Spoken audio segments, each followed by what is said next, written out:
마음이 약해질 때라는 제목으로 말씀 증거하도록 하겠습니다. 2절 보니까 내 마음이 약해질 때 언제입니까? 영적 침체가 왔을 때 또는 영과 육이 탈진했을 때, 그러니까 몸과 마음이 지쳤을 때 그럴 때입니다. 이거 뭐 믿음이 있을 때도 이럴 때가 오죠.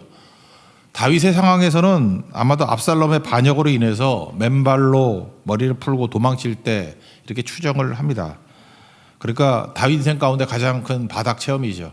광야 생활도 어려웠지만 왕이 되었다가 이렇게 바닥으로 떨어졌을 때 더 힘들지 않습니까? 그래서 사실 중년에 이렇게 고난이 올 때 더 힘들다라는 것입니다. 마음이 약해졌습니다. 사무엘하 16장, 17장 상황입니다.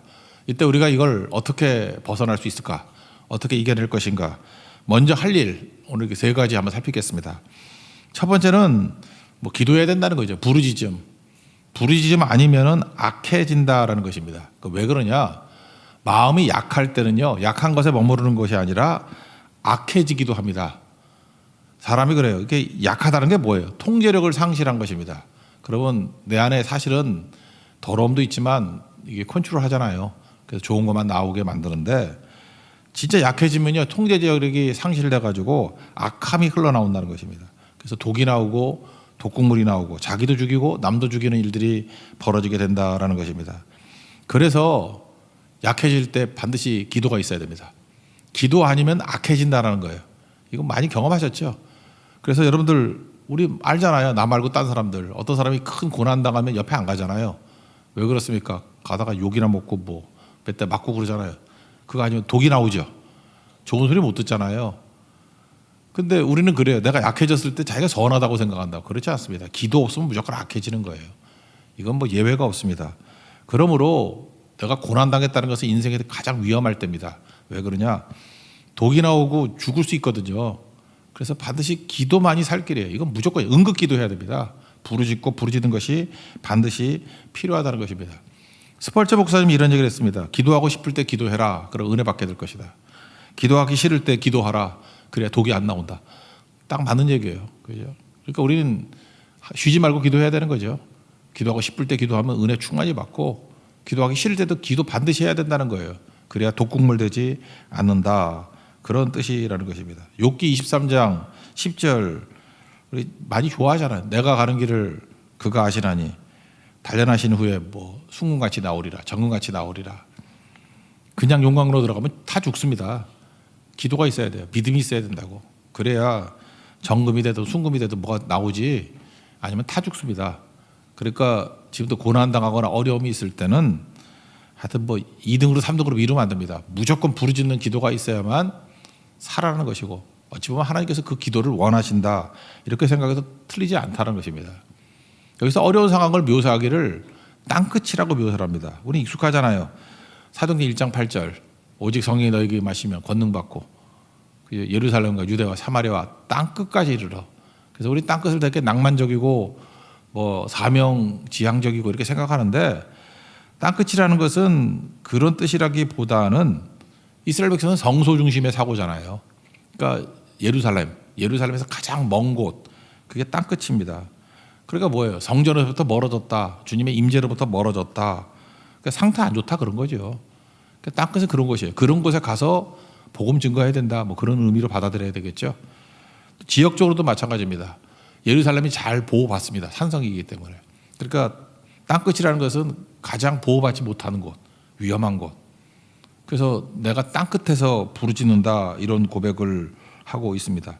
우리 2절 그 앞부분까지 읽읍시다. 시작. 내 마음이 약해질 때 땅끝에서부터 주께 부르짖으오리니. 그러니까 땅끝이라는 게 그런 개념이라는 거예요. 그러므로 우리 1장 8절, 뭐 사도행전 1장 8절 해석할 때 이렇게 해석하는 사람이 있죠. 땅끝이라는 것은 지구는 둥그니까 뭐 돌고 돌고 돌면은 내가 땅끝이라고, 내가 사는 곳이 땅끝이라고. 그건 그냥 말장난이에요. 그런 거 너무 믿지 마세요. 어떻게 내가 땅끝이에요? 그런 거 아니고 하나님의 은혜로부터 가장 먼 곳이에요. 예배로부터 가장 먼 곳, 예배가 없는 곳, 기도가 없는 곳, 보호가 없는 곳, 그게 땅끝이라고요. 거기까지 가서도 예배드리고 예수님 증거하고 증인되라는 거예요. 그게 우리 사명입니다. 그 땅끝은 어려운 곳입니다. 그래서 가장 오지, 험지, 복음 없는 곳, 위험한 곳, 거기까지 가서 복음 증거하라. 그렇게 받아들여야 맞다라는 것입니다. 땅끝이 위험하기 때문에 부르짖고 기도해야 되겠죠. 1절 아니겠네요. 1절 읽겠습니다. 시작. 하나님이여 나의 부르짖음을 들으시고며 내 기도에 유의하소서. 그러니까 마음이 약해질 때 땅끝 위험하고 악하고 그러니까 기도하는 것이 살 길이다. 여러분 고난 중에 있습니까? 기도하는 하나님 백성 되기를 바랍니다. 근데 기도라 그러지 않고 부르짖으며 그랬죠. 제가 최근에 그 항공사 매뉴얼 나오는 걸 한번 봤습니다. 우리 얼마 전에 뭐 동남아시아 어딘데 잊어버렸어요. 거기서 뭐 작은 사고가 났더니 그 TV에 나오더라고. 승무원들이요 막 반말을 하는 거야. 막 일어나 나가 그러면 빨리 일어나 고개 숙여 그러고 그 젊은 여자애들이 잠깐 그러니까 좀 민망하더라고. 짐 두고 나가 누가 쳐다보니까 돌아오지 마 막 이래요. 그거 한번 보세요. 그 얼마 전에 몇 달 전인데 뭐 큰 사고는 아니었는데 하여튼 동남아시아 어디에서 우리 뭐 아시아나 아니면 대한항공이겠죠. 거기서 사고가 났더라고. 그래서 안전하게 다 내렸습니다. 그래서 왜 그러냐 그랬더니 그 매뉴얼에 그렇게 나와 있대요. 사고 나면 존댓말 쓰면 안 돼요. 신사숙녀 여러분 고개 숙여 주십시오. 그러면 안 숙인대요. 장난이지 알고. 그래서 이렇게 반말 막 해야지 빠른 속도로 움직이고 경각심을 갖고 실전이구나 이렇게 깨닫게 된다는 것입니다. 참 의미가 있죠. 어떤 사람 그래요. 뭐 작은 시름에도 응답하시는 하나님인데 왜 소리 지르면서 기도하냐고. 예, 맞습니다. 이렇게 평상시에 그냥 조용히 기도해도 돼요. 그렇지만 위기 상황이 오거든요. 그때도 조용조용하면 불이야 이러면 안 되죠. 불이야 하고 소리 질러야죠. 불 났을 때는 그래야 빨리빨리 움직일 거 아니에요. 그러니까 우리 인생에도 작은 신음의 기도가 있을 때도 있고요. 부르짖는 기도가 있다라는 거예요. 이 부르짖으면 언제입니까? 위기 상황이에요. 내 마음이 약해졌을 때 독이 나오거든요. 부르짖는 기도도 있는 하나님의 거룩한 백성 되기를 바랍니다. 그래서 마음이 약해졌을 때 부르짖는 기도하십시오. 그러면 산다라는 거예요. 두 번째 내용은 자기 위치를 잘 아는 사람이 돼야 된다는 것입니다. 여기 보니까 나보다 높은 바위. 제가 이렇게 그 이제까지 경험했던 것들 보면은 61편에 관한 주석 가운데 가장 많은 제목이 나보다 높은 바위예요. 그러니까 이게 마음에 와닿는가 봐 주석가들이. 나보다 높은 바위. 그러니까 내 위치를 아는 거죠. 2절 하반절 읽겠습니다. 시작. 나보다 높은 바위에 나를 인도하소서. 다윗은 왕 아닙니까? 물론 쫓겨난 왕이지만 왕이죠. 그러면 항상 내가 제일 높아 그런 거 아니에요? 근데 다윗은 자기 포지션을 알았다라는 거예요. 노권아짐이 있었다라는 것입니다. 왜 다윗이 하나님 마음에 합한 사람이었을까요? 언제나 나는 하나님보다 낫다. 그리고 하나님은 나보다 높다. 이 노권아짐에 대한 관념이 명확했다는 것입니다. 나는 항상 하나님 밑에 그리고 하나님은 항상 내 위에. 그게 나보다 높은 바위라는 개념이죠. 이게 있으니까 사는 거죠. 안전과 위로가 어디에 있습니까? 하나님께 있습니다. 엉뚱한 데 가 있지 말라는 거예요. 높은 곳으로 가야 살잖아요. 그 스펄전 목사님 설교를 보니까 뭐 스펄전 목사님이 영국 사람이니까 영국 사람들은 이걸 이렇게 해석하더라고요. 자기 일상생활 속에서. 그때는 이제 배 타고 다닐 때니까 배가 이렇게 침몰할 때 있지 않습니까? 침몰하면은 이제 배 사람들이니까 수영 잘하잖아요. 그럼 여기저기 되게 이게 그 침몰할 때 보면 암초에 부딪혀서 이렇게 배가 깨지는 거래요. 그럼 그 주변에 조그만 이렇게 바위 섬들이 있대요. 바위 산같이 섬들이. 근데 묘한 게 뭐냐 하면 이렇게 뾰족뾰족한 바위 섬이 있는데 거기에 이렇게 뭐 따개비 같은 것들 붙기도 하고 이렇게 바닷물 때문에 매끈매끈해진대요. 그래서 그 기어 올라갈 수가 없답니다. 미끄러지고 해가지고. 그 바닷가에 가보면 그런 거 있잖아요. 이렇게 미끈미끈하잖아요. 그래서 그렇게 암초가 많이 있고 한데 뱃사람들이 미리 풍랑 없을 때 미리 가가지고 거기를 이렇게 긁어놓는데요. 뭐 계단같이 좀 만들어 놓기도 하고. 그래서 높은 바위로 올라가게 만드는 거. 스펄전은 앵글로색손이기 때문에 그렇게 해석을 했더라고. 이 나보다 높은 바위가 풍랑 맞았을 때 우리 선원들 많이 그 높은 바위에 올라가지 않았냐? 그게 나의 구원자 되신다. 나 그것도 좋은 의미라고 생각을 해요. 그렇죠? 우리 같으면 뭐 홍수 났을 때 이렇게 높은 곳에 올라가면 살잖아요. 그죠? 나의 높은 바위 되신다. 그러니까 구원자 되신다. 그렇게 해석했다는 것입니다. 그러니까 하나님 외에는 우리에게 안정과 위로를 주는 분이 없다라는 거죠. 그러니까 주님께 가까이 가라. 그래서 내 위치를 정확히 아는 것입니다. 나는 주님의 밑에 있다. 높은 곳에 올라가야 살 수 있는데 주님께서는 나보다 높은 바위가 되어 주신다. 어제도 말씀드렸죠. 이렇게 권투할 때 이게 한 팔 거리가 제일 위험하다고. 신앙생활도 그런 것 같아요. 너무 멀리 떨어지면 잘 모르고 사니까 뭐 그냥 대충 삽니다. 적당한 거리고 들고 가면은 베드로 같이 예수님 부인하고 저주하잖아요. 클린치해야죠. 이렇게 달라붙어야죠. 예수님 안아버리면 문제 없다는 것입니다. 주의 친절한 팔에 안기세 그러잖아요. 위기 상황 가운데 주님이 나의 높은 바위다 생각하시면 주님께 안겨버릴 줄 아는 그런 거룩한 종 되기를 바랍니다. 그래서 교만한 자는 하나님이 대적하시지만 겸손한 자에게 은혜를 주신다. 그래서 위기 상황이 우리에게 왜 오느냐, 마음이 약해지는 게 왜 오느냐, 하나님 앞에서 겸손한 자 빨리 되라는 거예요. 그러면 압도적인 은혜가 임하면 이기게 되는 거 아니겠습니까? 그러니까 욕심 부리지 말고 하나님의 은혜 가운데 내 인생을 맡기는 종이 되라는 것입니다. 시편 131편 보면 3절밖에 없어요. 그래서 1절에 이런 말씀이 나오거든요. 내가 하나님 앞에 교만하지 않고 오만하지 않습니다. 그래서 교만과 오만하지 않습니다. 그래놓고 그 뒤에 나오는 게 교만과 오만의 정의가 나오죠. 그래서 교만하지 않습니다. 오만하지 않습니다. 그 내용이 뭐냐? 내가 큰 일과 감당하지 못할 놀라운 일을 하려고 힘쓰지 아니하겠습니다. 이렇게 나와요. 그러니까 교만이 뭡니까? 자꾸만 내가 대단한 자라고 큰 일만 하겠다. 이게 교만이에요. 그리고 감당하지도 못할 놀라운 일을 하겠습니다. 맨날 그런 거. 헛짓한다는 거죠. 욕심이죠. 하나님이 주신 사명을 이루지 않고 자꾸만 큰일 하겠다. 감당하지 못할 일 하겠다.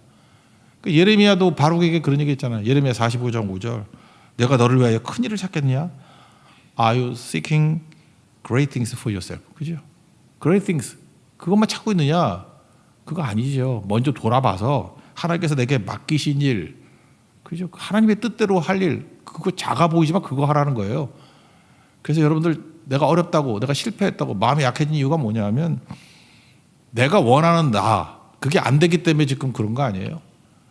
그 처음으로 돌아가십시오. 하나님이 내게 뭘 맡기셨는가? 뭐 기초죠. 예배기도 선교. 그것부터 철저히 붙들고 있으면은 기능하기 시작하잖아요. 그럼 그때부터 하나님께서 내게 평안 주신다는 거예요. 그래서 2절에 보면 이렇게 나와요. 실로 내가 내 영혼으로 고요하고 평온하게 하기를.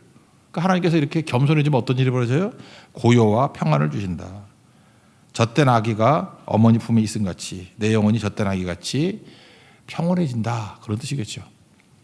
여러분들 지금 마음이 들끓고 근심과 걱정으로 덮여 있는 분들 계시면 시편 131편 3절밖에 안 돼요. 그죠? 1절, 2절 지금 다 설명했잖아.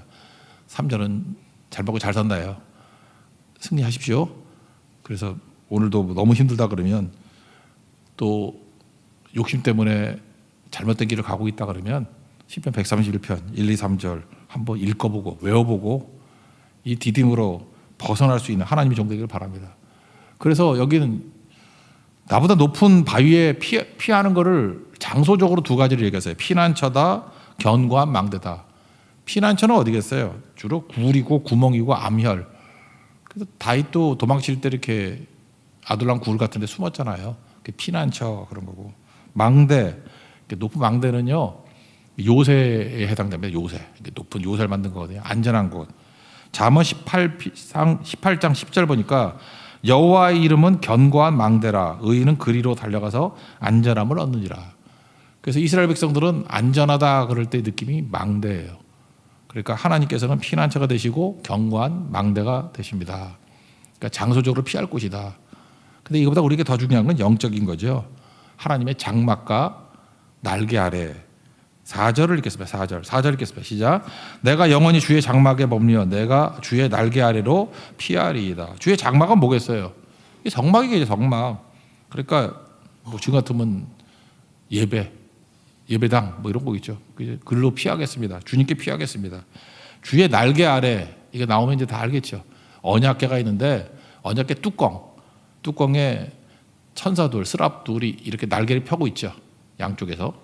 그럼 공간이 생길 거 아니에요? 거기를 뭐라 그랬어요? 은혜가 임하는 자리, 옛날엔 시은좌.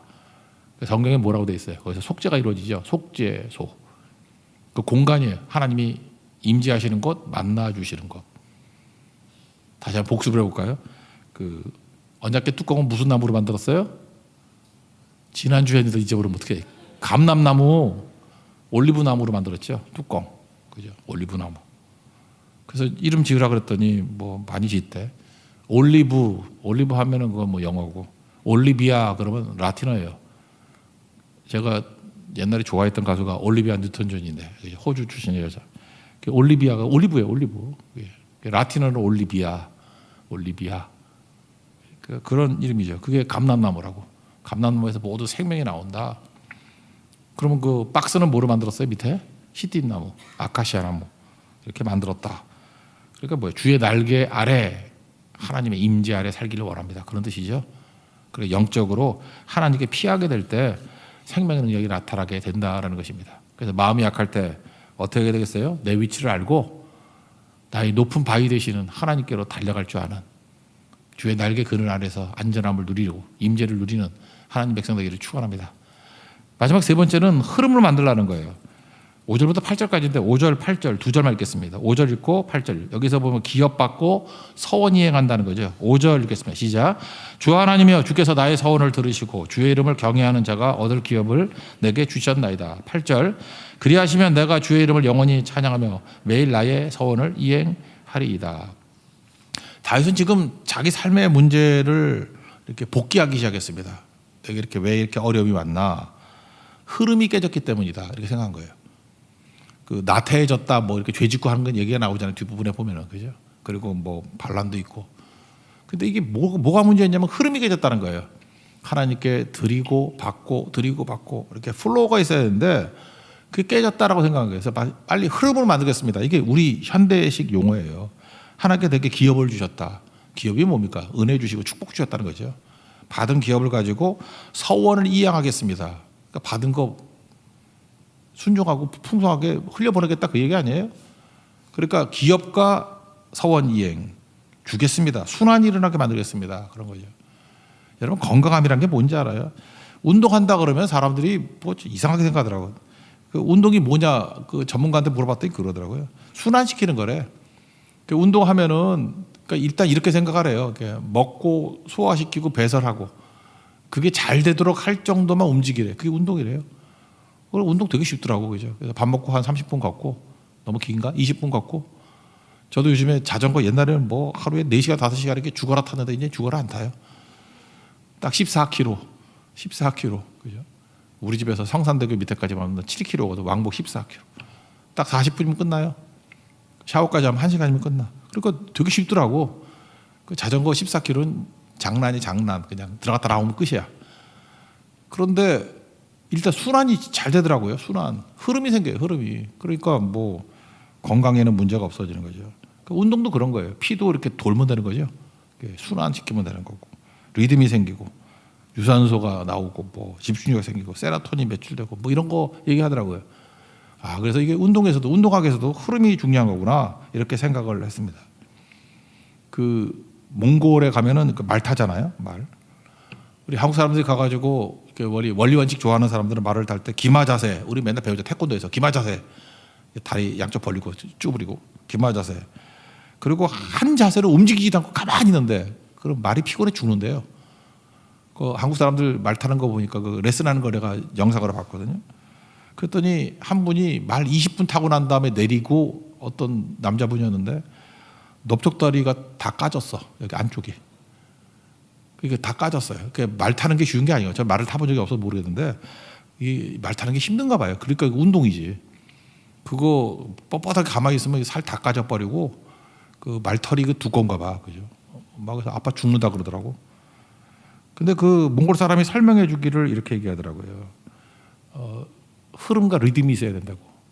그렇게 힘 주고 있으면 안 되고 힘을 빼고 말과 같이 말과 같은 리듬으로 몸을 맡겨야지. 말하가 한 몸이 될 때 몽골 사람이 그 사람이 타는데 내가 볼 때 뭐 너무 격렬하게 타는 거예요. 막 미친 듯이 한 손 잡고 막 이러면서 손 흔들면서 타더라고. 그래서 내리는데 하나도 안 힘들대. 내가 보니까 말도 안 힘들어하고 그 말 탄 사람도 안 힘들어해요. 그게 바로 뭐예요? 리듬이라는 거, 리듬. 그리고 순환. 그죠? 흐름. 우리가 하나님 앞에서의 삶도 바로 그런 겁니다. 흐름이 있으면요, 많은 일을 해요. 근데 안 피곤해요. 아픈 것도 없고. 그러니까 흐름이 있어야 되는 거죠. 우리가 지금 예배, 기도, 선교, 우리 교회 모토인데 한번 보세요. 예배도 흐름이 생기면 능력이 있겠죠. 하나님께 찬양과 영광을 올려드리는 거예요. 그러면 주님께서 우리에게 임재해 주시죠. 예배의 흐름을 탄다는 거 알아요? 예배 드리면 힘을 얻는 거예요. 드리고 받고 드리고 받고. 그래서 신앙생활을 잘하는 사람 보면 예배에서 큰 힘을 얻어요. 예배에서 답을 얻고요. 그래서 예배 목숨을 걸잖아요. 예배가 내 생명이다. 흐름이거든요. 근데 뭐 이렇게 인터넷 예배 뭐 이래가지고 앉아 있으면은 듣기만 하잖아요. 흐름이 없잖아. 듣다가 또 졸고 자잖아. 또 다시 돌려서 또 듣고. 그건 뭐 정보 얻는 거지. 그건 흐름이 아니거든요. 그러니까 성장을 못 하는 거예요. 그게 죽는 거라고 그게. 그 여러분들 흐름을 잡아야 돼. 흐름이 잘 되는 거. 좋은 리더가 뭔지 아세요? 흐름 만들어 주는 거예요. 그죠? 이렇게 출렁출렁하게 말 잘 타는 것도 뭐예요? 흐름이라고. 흐름. 기도도 마찬가지죠. 부르짖었습니다. 응답이 있어요. 얼마나 흐름이 좋아요. 기도하고 응답받고 기도하고 응답받고. 그러니까 새 힘이 생기니까 헌신하고 충성하고 하는 게 어렵지 않겠죠. 여러분 평탄한 인생 가운데 극심한 고통이 왔어요. 이거 왜 그렇죠? 막 푹 꺼지는 고통이 왔어요. 이때 부르짖고 주님 찾으면요 엄청난 흐름이 생겨요. 큰 파도가 생긴다고. 그래서 골짜기가 보면 산도 높다며요. 여러분 큰 힘을 만드는 거예요. 다윗이 골짜기가 많았습니다. 그래서 큰 힘을 된 거예요. 하나님께서 이 흐름 만들기 원하신다는 거예요. 선교도 마찬가지죠. 먼저 은혜 받으니까 선교 가죠. 거꾸로 해요. 선교 가서 헌신했더니 하나님께 더 부어주시죠. 그러니까 교회가 예배기도 선교만 제대로 하면요 흐름이 생긴다니까요. 흐름이 생기면 몽골 사람같이 말 탈 수 있어요. 인생을 어마어마한 능력으로 타고 넘을 수 있다라는 것입니다. 우리 황금률 지난 주일에 말씀드렸죠. 남에게 대접을 받고자 하는 대로 또 먼저 대접하라. 이게 뭐예요? 사람들은 먼저 꽁하니 앉아가지고 네가 먼저 해봐. 내가 한 대로 할게. 나는 메아리야. 네가 좋아 그럼 나도 좋고 싫어 그럼 나도 싫어. 나는 거울이야. 네가 하는 짓을 해. 이렇게 때리려고 나도 때리고 그죠? 웃음 묻고. 이게 뭐예요? 뭐 바벨론에 살아요? 함무라비 법전이야? 이러고 살 거예요? 그게 아니죠. 흐름을 내가 만들라는 거 아니에요. 대접을 받고자 하는 것 적어놓고 먼저 하래요. 먼저 때려 넣으래요. 무조건. 그래서 흐름을 만들어 버려라. 그게 크리스찬 아니에요? 복의 근원 아니에요? 흐름 만들라. 흐름. 그럼 어마어마한 일을 할 수 있겠죠. 그래서 여러분들 흐름 만드는 건 여러 가지가 있습니다. 아무것도 없을 때 그냥 헌신부터 먼저 해도 흐름이 생기고요. 또 반대로 받은 거 가지고 내가 깨달았어. 그리고 다시금 헌신하기 시작해도 흐름이 생기는 거고. 하여튼 어떤 일이든지 흐름이 생기면 놀라운 일들이 벌어지게 된다는 것입니다. 여러분 흐름을 만들 줄 아는 하나님이 종되기를 바랍니다. 그러면 어떤 일이 벌어져요? 갑자기 하박국서 3장 9절 말씀이 생각나더라고요.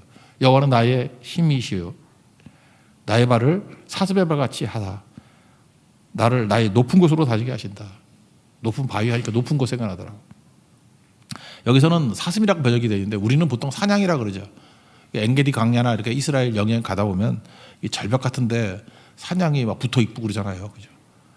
그 인터넷 찾아봐요. 사냥 치면 엄청 나와. 내가 봐도 신기해. 거길 뛰어다녀, 얘네들이. 뛰어다녀. 그때 느끼는 게 이유가 뭐냐면 저 사냥들은 왜 이렇게 힘이 셀까? 발목에 힘이 있답니다. 그리고 이게 삐죽 튀어나가지고 벽에 걸치기에 좋게 돼 있대요. 그때 제가 그런 생각을 해봤어요. 우리 교회가 코로나 전에 매달 선교 갔죠, 매달.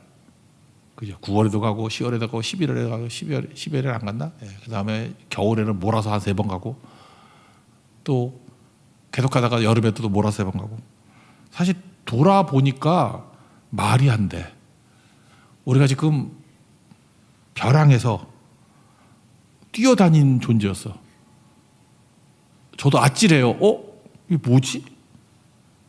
생각해보니까 우리가 사냥이었더라고. 그래서 이건 계산할 필요가 없어요. 하나님 앞에 헌신하고 다니다 보면 세상 사람들이 우리를 뭐라 그래요? 우리 교회 이름 바꿀까? 사냥교회. 그죠? 사슴의 발같이 만들어서 높은 곳을 막 뛰어다니는 존재가 된다고. 이거 계산해가지고 각도가 저렇게 높으니까 위험해. 피하면 못 가요. 근데 주님 바라보고 그냥 뛰는 거예요. 그러면 산을 산인 줄 모르고 다녔고요. 절벽을 절벽인지 모르고 다녔어요. 그리고 나중에 한평생 다 보내고 난 다음에 저게 산이었네. 놀라는 거예요. 그래서 여호와는 나의 힘이시라. 하나님이 나의 힘이시면 나를 뭐로 만들어요? 사슴의 발로 만들고 사냥같이 만드신다고요. 그래서 높은 곳을 뛰어다니게 만드시느니라. 그게 하나님 백성들이 사는 길입니다. 오늘도 마음이 약해졌을 때 환경이 보이기 때문에 그런 거거든요. 그렇죠. 어렵죠.